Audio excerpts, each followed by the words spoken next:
बहुत अच्छे, बहुत अच्छे।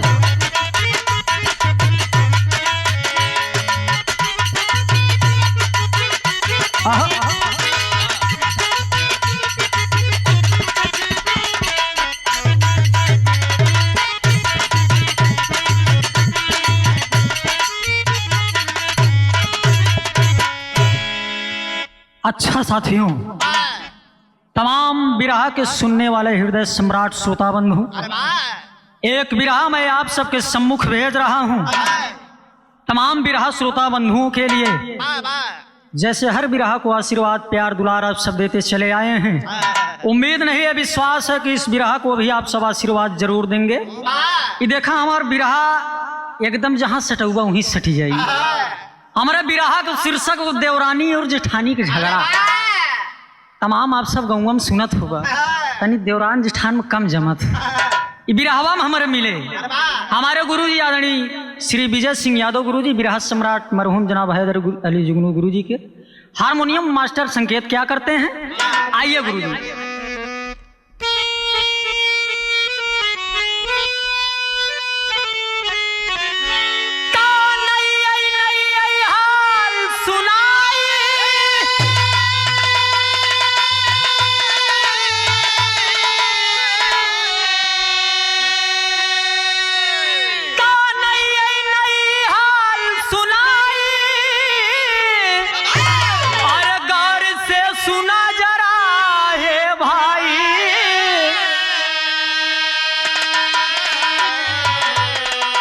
कहाँ यार जब यह लगानी है देवरानी और जेठान,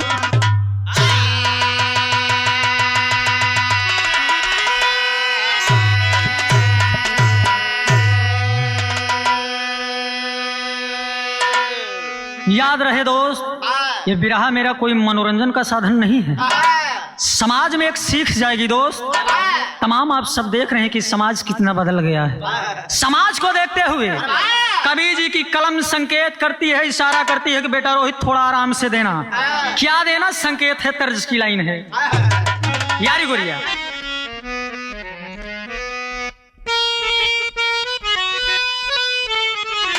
मास्टर साहब हमारे बड़ा पुरान लाइन के संकेत करते हैं।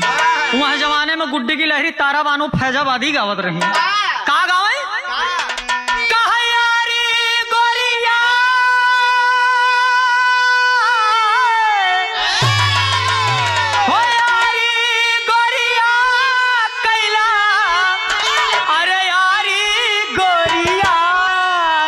अरे घसियरिया के, अरे घसियरिया रे हो, घसियरिया के बहनवा कैला यारी गोरिया, घसियरिया के।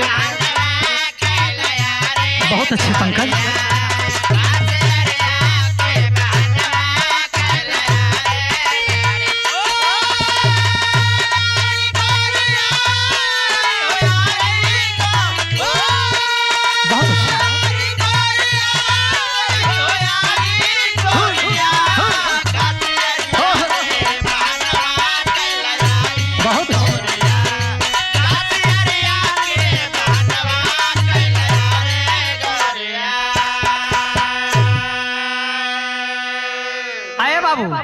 ये तो टोन का नमूना रहे, लेकिन गीत के भाव में दर्शाना हुआ क्या? समाज को देखते हुए। अरे हारी दुनिया, अरे हारी दुनिया ऐसे, अरे हारी दुनिया, अरे नारी भाई भाई से। क्या? नारी भाई भाई से। अरे नारी भाई भाई से प्यारी, यही से हारी दुनिया। नारी भाई भाई से प्यारी, यही से हारी दुनिया।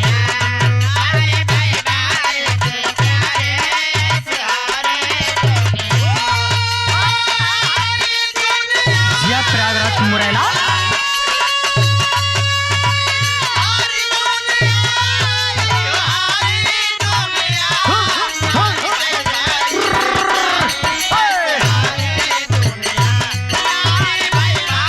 बहुत अच्छे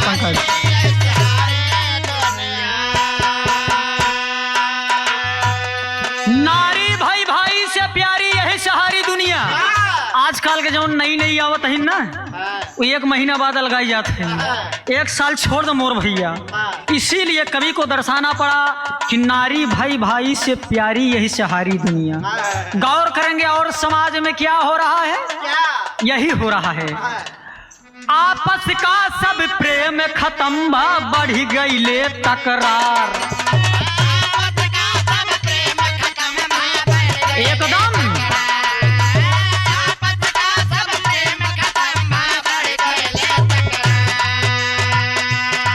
आपस का सब प्रेम खत्म भा, बढ़ गई ले तकरार। प्रेम मोहब्बत चला गया, दुनियादारी छूट गई। आजकल के दुआरे बैठिया, जमाना नहीं रहा दोस्त, के दुआरे बैठवे न क्यों कर, बदल गया जमाना। क्या पूत भतार लगई गरिया,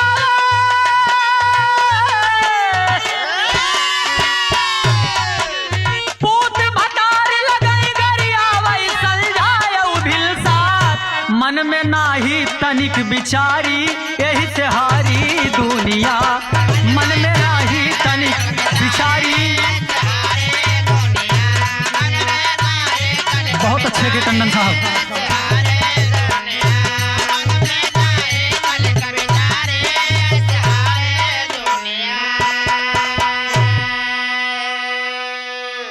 गौर करेंगे बाबूजी, तू देवरान और जेठान है।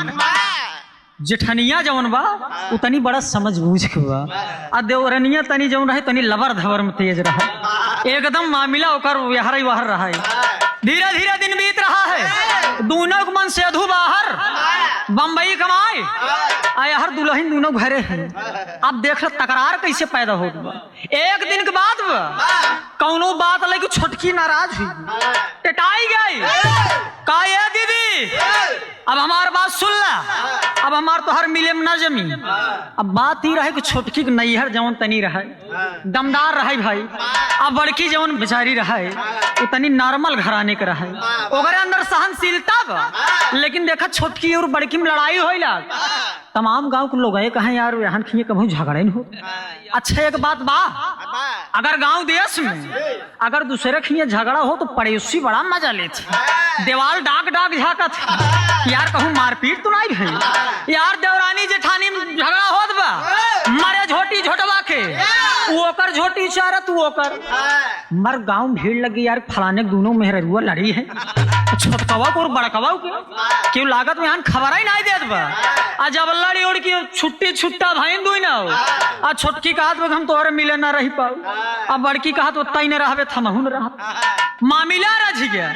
लेकिन गौर करेंगे एक लाइन तर्ज बड़ा खाटी तर्ज बा कि कौनो दुल्हन के दुल्हा शराबी मिली है। वो रोड डेली पहले 70 वाली पहले अंदर डाले तब घरे पहुंचे। आ जब घरे पहुंचे यह दुल्हन कहत बा, हाय हाय हाय अरे सारी रतिया, अरे सारी रतिया, सारी रतिया, हाय हाय अरे सारी रतिया, बिताया कहाँ हमारे बलम, सारी रतिया।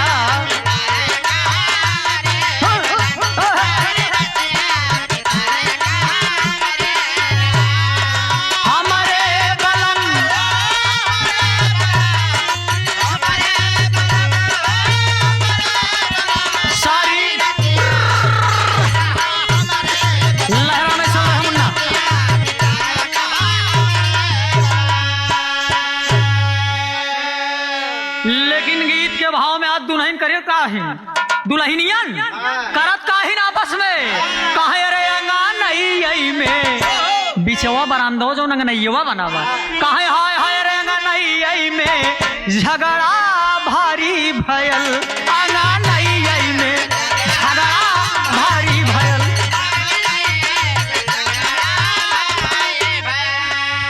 अरे दोनों जन में अब खूब छोड़ाता नहीं जाए, लड़ाई दे दोनों गांव वाले मजा लेते जाए, सर छोड़ावा जी खूब लड़त रही जाए, तो जे जाए छोड़ावा वही फंस जाए। तमाम लोग पीछे हटत हैं, लेकिन देवरान जेठान झोटिक झोटवा चालू बा। अरे दोनों जन में खूब मारा मारी भयल, अंगनई में झगड़ा भारी भयल।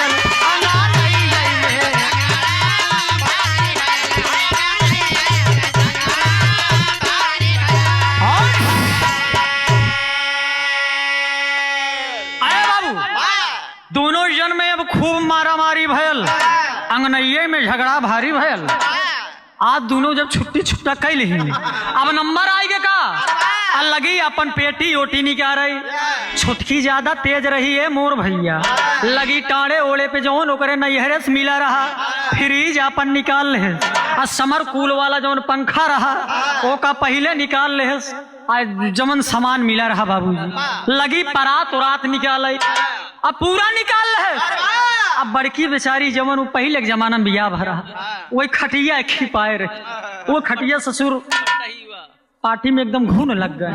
वो बेचारी अलगाइन के का करे ध्यान दे छोटकी तेज खर्राटा हुए तेज के साथ साथ खर्राट छोटकई वैसे एक बात बा बड़वार भाई बहुत शांत दिमाग खोत आ छोटवार भाई तनी चिबिल्ला हो वैसे जमन देवरान रहा थी ए मोर भैया वो लड़ंकित बहुत नंबर एक रहा थी सब नाई होते लेकिन 2-4% कहूँ कहूँ भाई सुनाई वाले दोस्त क्षमक यह नहीं कहा कि रोहित ससुर झगड़ा लगाओ गाना के माध्यम से गौर करेंगे सब चीज अलगाई गया परात लगाई गया हंडा लगाई गया लोटा लगाई गया वही बड़की कहे जब तू खुला लगाई ली खेते बारी के नंबर लग कहे जब तू लगाई लू परदेसिया के लगे फोन लगाई दे और दोनों छोटकी लगाई पहले फोन लगाए बड़की के फोन लगावे पहले छोटकी लगाई दे घंटी गई परदेसी राजा फोन उठाई लेहन कहन क्या बात है और छोटकी लगी रोई कहे कि अब हम तोरे खी ना रहा जाना कहीं का है दुल्हन कहा तू बताओ हमका मानत ही नहीं। अब छोटका ससुर रंगबाज रहा कहे तो के मानी थे बोल का कहे तोरे भौजी झगड़ा करे रही अब हम जाना वो कहता तो हम मिले ना रहा। अब जब मनसेधु देखा मनसेधु कहा तो तोर नाई मन वो अलग बनाओ आजकल के मनसेधुअन के लौंडन की हाल बा मनसेधु कहा तो अलग हो जाए छोड़ दुनियादारी हम भेजा थी गैस सिलेंडर भरवाई ले आ जाई पैसा हम भेजब। अरे बाप रे बाप छोटकी अलग हुई आज जब अलग होगी तो बड़की एक बात कहत बा का कहत बा टेरी के भाव में कहना हुआ आए हाय कहीं बेलनवा कहीं लई जे ले हले जब सब चीज अलगाई है वही गुरुजी बेलना ससुर रही गे रहा खियाई गे रहा बड़कई कहत बा तोर बेलना हम ना ले जब खुला लगाई ले तई बेलना हम का देबे पंकज मुन्ना हाय हाय अरे बेलनवा काहे लई जे ले हले काहे अरे लई जे बेलनवा काहे लई जे ले हले लई जे बेलनवा काहे लई जे ले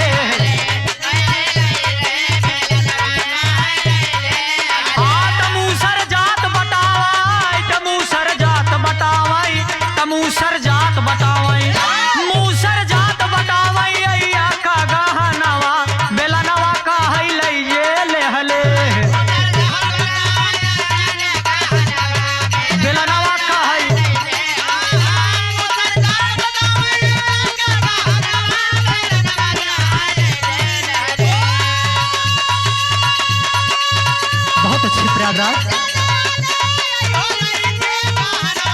बहुत अच्छे पंकज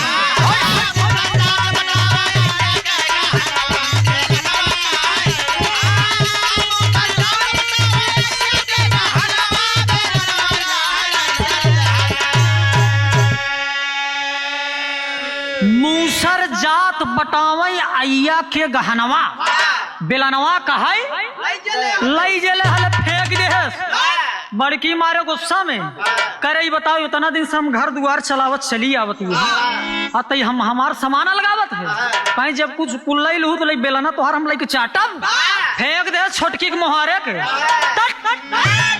और मन से धू का मात हमारो का मात आज मौके से दोनों को दुल्हा प्रदेश है ये से दोनों को बाजार टाइट हुए ध्यान दा अलगाउजी होई गे हर जमन बड़की बेचारी लड़किया बच्चा लाइकी अलग बनवत खात बा आ छोटकी जमन बा आ छोटकी नहीं हरस तनी मजबूत रहा है ध्यान दे मेरे दोस्त छोटकी नहीं हरस मजबूत अशोक भैया एकदम ठाट मार के जाफरानी सुरती ले पान बगले ले कत्था चूना बगले सरौता कई एकदम काटे जात कचर कचर कचर कचर कचर कचर सरौता कई काटे जात बा और वही झम्मत ऐसे से मिला पंकज मुन्ना गए अंदर सुपारी डबल बीरा पान खाए अब हच्च भुच्च मारत बैठी कुर्सी पे। आज जौन बड़की बेचारी अब बड़की का करत बा भाई सुइस नहवावत बा लड़कन का बने नहवावत बा। अब कुछ ना बेचारी अपन कोचाई बनाई के अपन खात बा। गरीबी के दिन में भाई अच्छे एक बात बेथुआ के साग का मजा कुछ हो। ठंडी में 1 महीना लगातार अंदर ले आज सच्चाई है ध्यान दा। लेकिन बड़की खा करत बा बड़की आज कोचा बनाई के लड़कियन का बने खियावत बा। आज छोटकी देख के जरत बा। आज जरत वो कहत का बा काहे अरे रेरी मारी के फेंकई बेलाना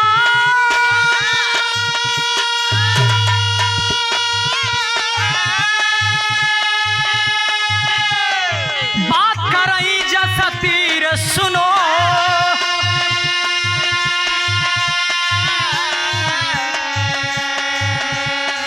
नैहर के बल कूदई छोटका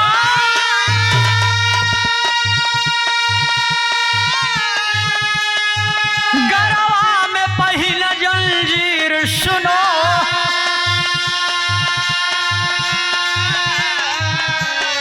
रही गरीब के बिटिया बड़ के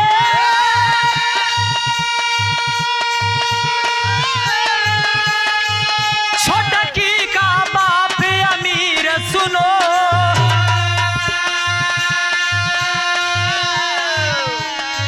बड़की रोटी दाल बनावई बड़की रोटी दाल बनावई छोटकी चावई खीर सुनो बड़की रोटी दाल बनावई छोटकी चावई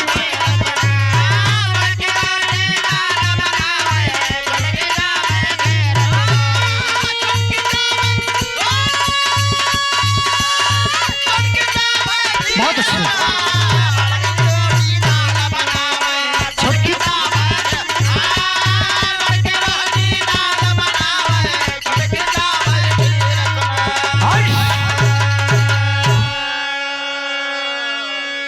बड़की रोटी दाल बनावई आ छोटकी चावई। अब देख ले बड़की बेचारी एवं नून रोटी खात बा लेकिन छोटकी बढ़िया खीर बनावत बा जलेबी ले आई की बाजार चली जाए धीरे मन से धूत प्रदेश बा बाजार चली जाए चौराहा चली जाए कलाकंद वाली मिठाई अब बर्फी 1 किलो एक्स्ट्रा तौलावत बा खीर बनाई के घरे खात बा। अरे बाप रे बाप दोनों में एकदम कंपटीशन बा एकदम मामला टाइट बा एकदम छोटकी बड़की के देखे नहीं चाहत बा मामला यहर बाहर बा। ध्यान दो धीरे दिन बीतत बा आज जब धीरे दिन बीतत बा एक दिन छोटकी वाला परदेश चलाए मौके से होकर जौने कंपनी में कमात रहा गुरुजी जौने कंपनिया में काम करत रहा वो कंपनी बंद हुई कि दूल्हा परदेश से घरे चलाए। आज जब घरे चलाए अब धीरे छोटकी पोजीशन डाउन हुई छोटकी के जौन खूब खीर मलाई चाहत रही कमाई बंद तो अब ओकर मामला तनी ढील पड़त बा अब माल के तनी कमी बा दुल्हा घरे आई के बैठे बा एक दिन बुलाए कहे परदेसी राजा आई गए लपेटूशन कहीं का है कहीं तनी अब दिक्कत होत बा कहीं का करी अरे कहीं बैठे 1 महीना से जावा कमावा की अरे जा कहूँ चैला सैरा फारा लियावा 150 कुछ दे। अरे बाप रे बाप ओका कहूँ काम ही नहीं मिलत छोटका परेशान बा कि कहूँ ससुर ईटा उगारा मिल जात मनरेगा में कहूँ मनरेगा मिल जात चली थरुहई चलाई मूड़े पर रख के वैसे सुंदरी करोड़ वाला मामला चलता ही ध्यान दे मेरे दोस्त कमाई भेज दे छोटका काम हेरत बा काम मिलता ही नहीं बा। आज जब काम ना मिले तो उड़ान के भाव में तो कहना हुआ गुरुजी काहे रे छोटका करे लगी मजेदारी काहे रे छोटका करे लगी मजेदारी अरे पहिने 5 गजे कई साड़ी अरे पहिन के रोब जमावई नहीं हर का गहनावा बेलनवा काहे लई जे ले हले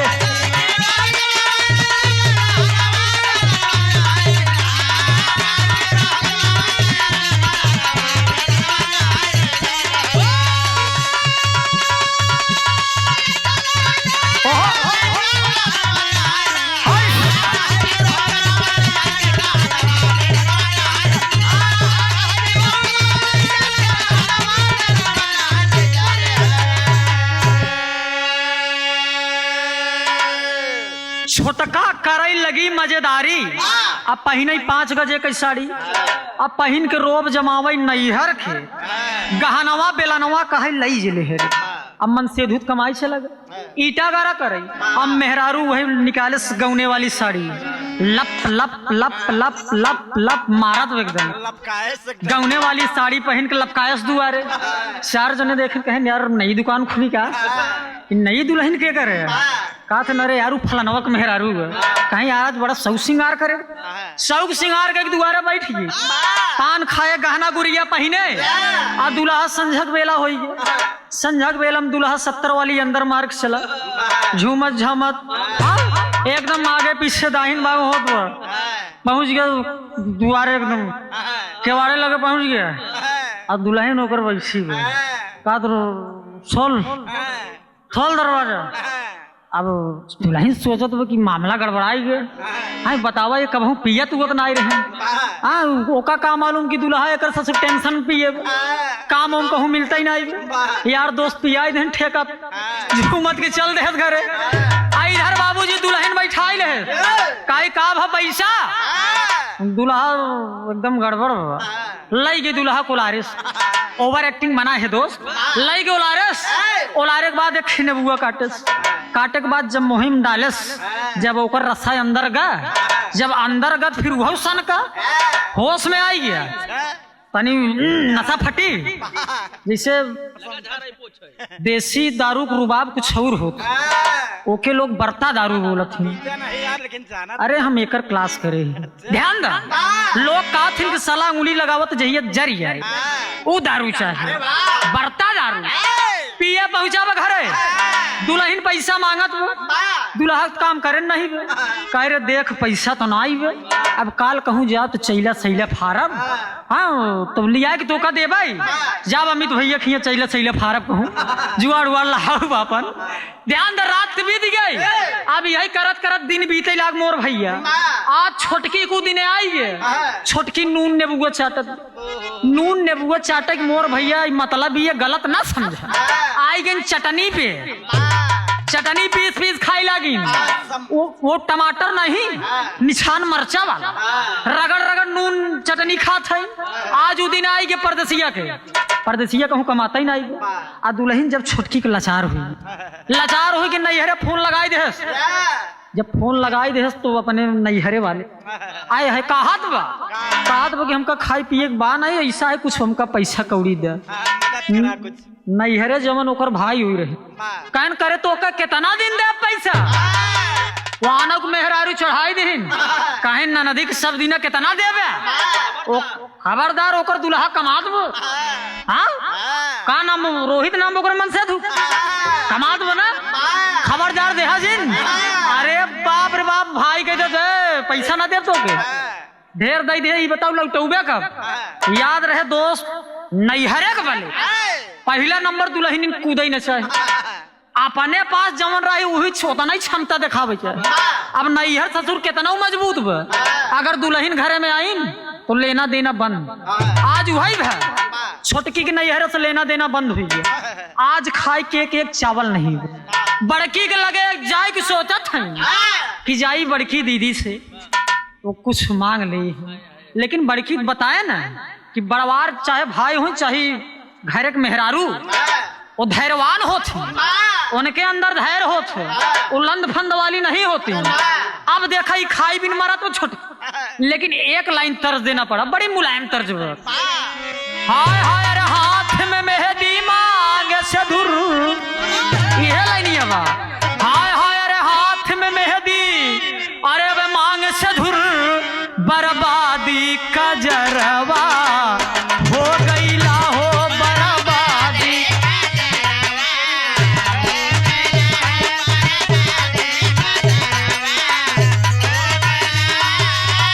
हाथ में मेहंदी मांग से दूर,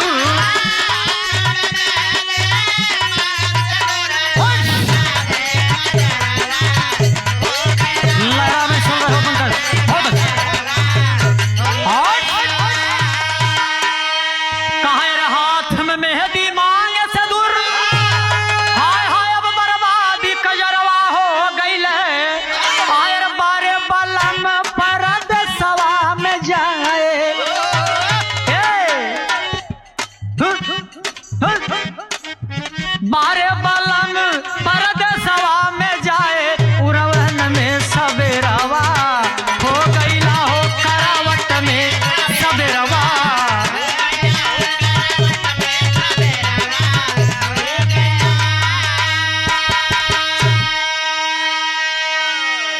लेकिन ये तो नमूना रहे तर्ज का, इंजॉय के लिए। गीत का भाव क्या दर्शाता है, कहानी मेरी कहाँ पहुंची है, लाइन बताएगी साथियों। अरे रूठा करम, अरे नहीं जाने मरम, कहाँ अब रूठा करम, कहाँ अब नहीं जाने मरम, हाय सारा भरम सब टूट गया, हाय सारा भरम सब।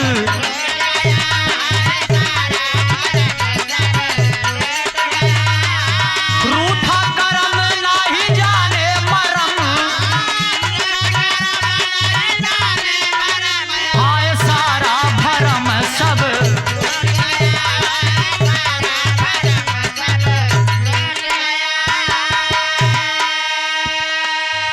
कहाँ अरे रूठा करम नहीं जाने मरम, हाय सारा भरम सब टूट गया। कहाँ आयल गिरानी बढ़ी परेशानी, आयल गिरानी बढ़ी परेशानी, नई हर के घुमनावा टूट गया, नई हर के।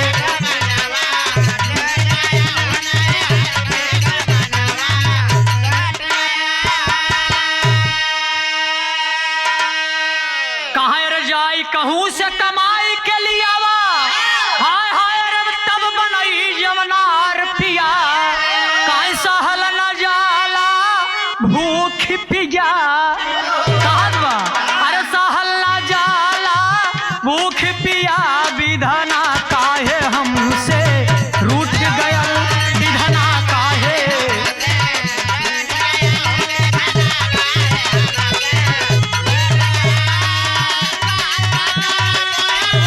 बहुत अच्छे।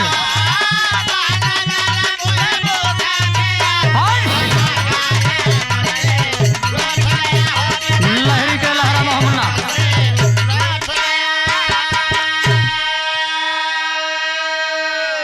गौर करेंगे बाबूजी, आज एकदम दुल्हों के हालत खराब बा। दुल्हा को करे कहूँ काम नहीं मिलत, किस्मत साथ देती है, किस्मत बढ़िया मनई के साथ देत, अल्लाह पेटू चंद हरेक ना एक जान ला। ध्यान दो, दोनों घरे बैठा है, खाई के एक एक पाई नहीं है। अब बड़की के लगे गजब बाबूजी, भले गरीब बा लेकिन दिल के अमीर बा। दुआरे के भिखारी आई जा तू लौटावत ना रही, आज जे आई कभी लौटायत ना आई, आज छोटकी भुन भुनाई के भगाई दी, भुन भुनाई के आई के मांगे दुआरे भगाई देते रहे। मेरे दोस्त दुआरे क्यों को हटावे ना चाहिए, भीखो बड़े नसीब वाले के मिलत मोर भैया। ध्यान दा, आज छोटकी विचार करत बा कि चल के दीदी से हम गोड़ हाथ जोड़ के गोड़े गिर के कुछ ले ले, आय अपन गलती की माफी मांग ली। छोटकी आज पहुंच गए बड़की खिया, आ गोड़े में जाए कि गिर गई अपने दीदी के, आज जब गोड़े में गिर गई अल्लाह की क्षमा मांगी, गलती के अपन माफी मांगी ला कि दीदी हमसे गलती हुई, हमसे गलती होगी, गलती हम अनजाने में किया, जाने में नहीं किया, हमार गलती कसूर माफ की हो, लेकिन हमको खाए की कुछ दा दीदी। और लड़का हमार भूखा है, बड़की अपने बगले बैठाई ले, बगले बैठे के बैठी बैठी बैठी तो हमार छोटवार बहन है, तो के हम कभी गलत नजरिए से नहीं देखा, बैठी तो के का चाहिए, बड़की बगलिया बैठाई ले, कहत बा, बड़की बोलत बा मुस्काई, अरे एक दिन गई तो ही अलगाई। करे छुटकी अलगान तई अपने मन से रहे, हम थोड़ी न लगा रहे बगली, अलगान तई अपने मन से रहे तई तबे वो हमार रहे, अबे वो है हमार तोर कुल गलती क्षमा की है। अरे बाप रे बाप, छाती से लगाई ले, सीना से लगाई ले बड़की छोटकी के कि ते हमार छोटवार बहिन है, लई जे तो के का चाहे, जे तोर गलती कुल माफ बा। कहत बा बड़की बोलत बा मुस्काई, एक दिन गईलू तो हई अलगाई, अरे राम बेलनवा काहे लई जे ले हले, बेलनवा काहे लई जे ले हरे, अरे रे री मारी मारी के बोली बोला हनवा, बेलनवा काहे लई जे ले हले, रे री मारी मारी के।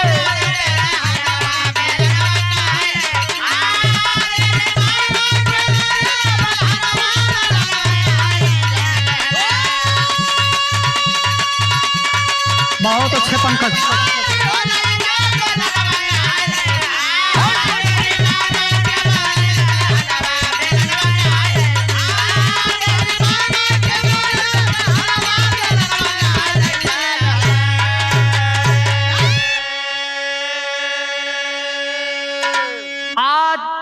छोटकी के बड़की समझावत बा कि तई हमार बहिन है, देख हम सबके नहीं समझाई। ये दुनिया बड़ी आगे बा, ये दुनिया बड़ी आगे। तई बताऊ रमकलिया हर एक नहीं संगत करे रहे, बगलिया हर गांव में 2-4 ठे चुंगली लगाई वाली रहत, हर गाँव में हो 2-4 ठे जौन अपने आप के मंत्री समझत ही, गाँव के चौधराइन लगावत हिन तनी। वही बड़की पूछेला कि बताओ छोटकी तई कहूँ कौन सिखाएम को नहीं आए? तोर संगत खराब है, तोर संगत खराब है, तई नहीं खराब है। बड़की कहत बा कि तई नहीं खराब रहे, तोर छोटकी संगत खराब रहा। अब तई अगर कुछ मानत होबे तो नाराज ना होगे। छोटकी कहत दीदी हम नाराज नहीं हो, हमार गलती क्षमा करूँ। वही बड़की का कहत बा, एक लाइन तर्ज देना पड़ा। क्या?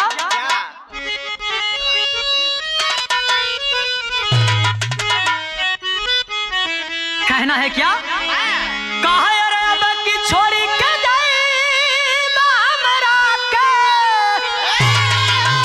हाय हाय रब बहरवाए बलाम। अरे अब की छोड़ी के जाई हमरा के, हाय रे बहरवाए बलाम जी। अरे हमनी के बैठा दा नहीं हरवाए बलाम जी, हमनी के बैठा दा नहीं।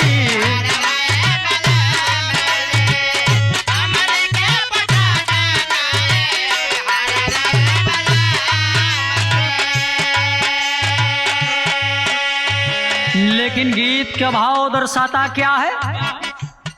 तो हिल करू सब तक रारी है बहिलिया,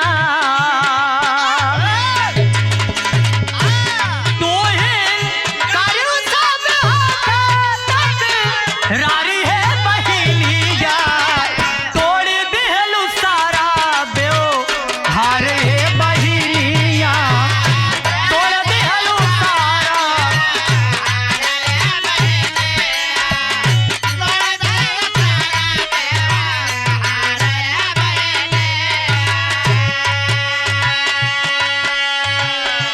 नैहर के आगे नहीं ससुरे के जानू, ससुरे के जानू।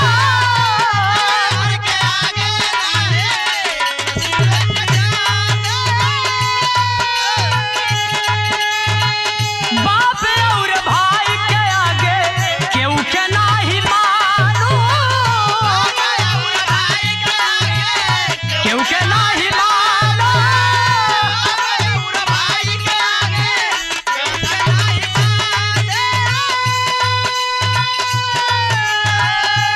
भैलू अपन करम से चारी है बहिलिया, तोड़ दिहलु सारा बेओ हारे बहिलिया, तोड़ दिहलु सारा बेओ।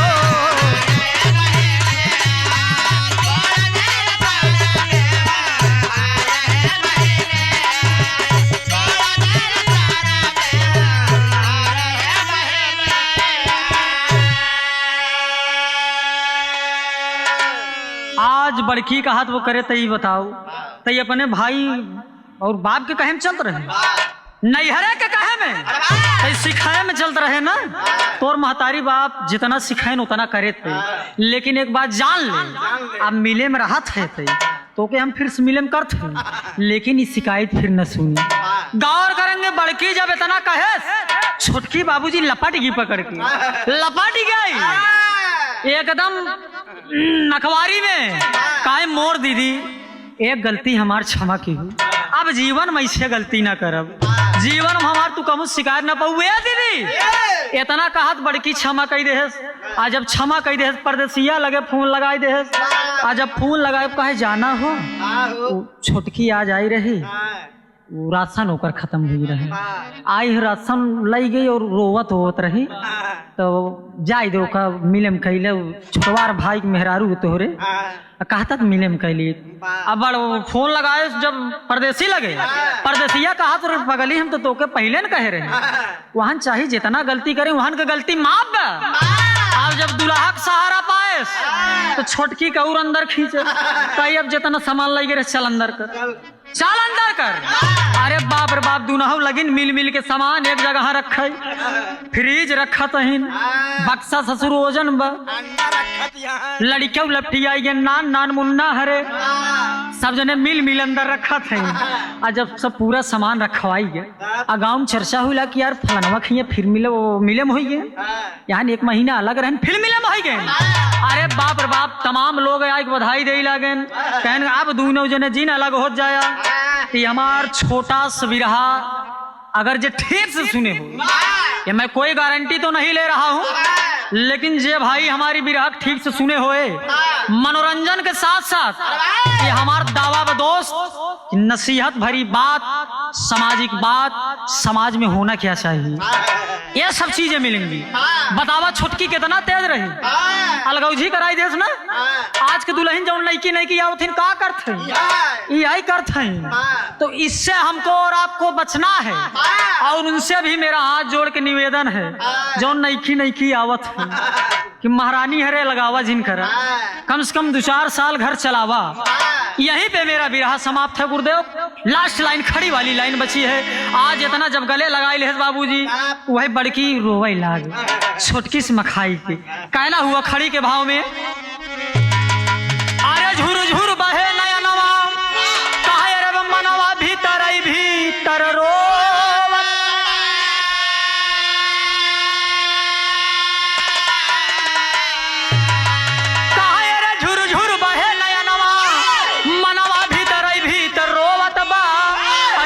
जनी के वही सभा, अरे दुइनौ जनी के वही सभा, मिलनवा मनवा रोवता दुइनौ जनी।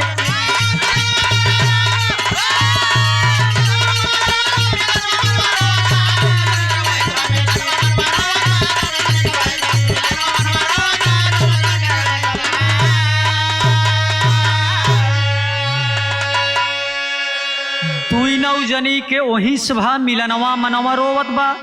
आज दोनों में लगौजी भई रही, फिर एक हो गई। हमारी यही निर्देश बा कि जे कि अलग होयू, मिले में हो जाऊ। और ज्यादा मैं कुछ नहीं कहूंगा। कवि जी की कलम दर्शाती है, लास्ट और आखिरी लाइन में कलाकार अपने गुरघराने का परिचय देगा। क्या महाबली कवि बाबा दीन जी, लहुरी राम अलबेला, कथन किए कवि ज्ञान चंद, हाय हाय हाय रे मां शारद जी का चेला हो।